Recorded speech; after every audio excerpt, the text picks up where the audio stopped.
stolen valor, the act of fraudulently claiming unearned military accolades.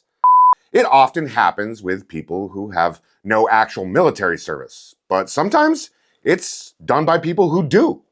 A lot of these guys who were doing the stolen valor were clearly on the autism spectrum, suffering from some other types of mental issues, or were just kind of lonely guys who wanted some cheap, "thanks for your service, pal" comments during the peak of the American war patriotism.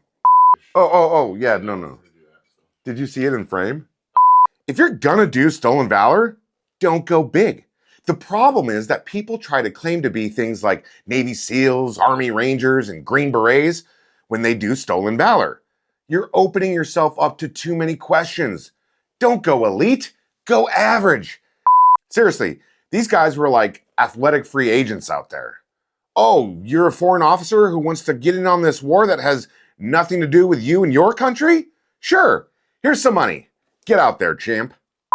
It was there that the Baltic social culture rubbed off on him, where he learned to tell elaborate stories during social events, as was common in that area.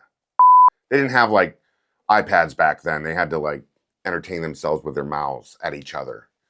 I called him relatively young because he was about 40 during that time, which is pretty much my age, and I'm not willing to admit that I'm officially on the downslope of my life.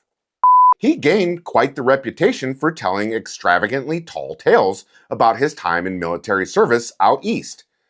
It is likely, given that Rasp had ingratiated himself in certain social circles, that he would have heard Munchausen stories through secondhand accounts. Like I said, in reality, Munchausen and the people he told these tall tales to were clearly in on the joke. But in the books, the fictional Munchausen came off as an idiot who didn't realize people knew he was full of shit.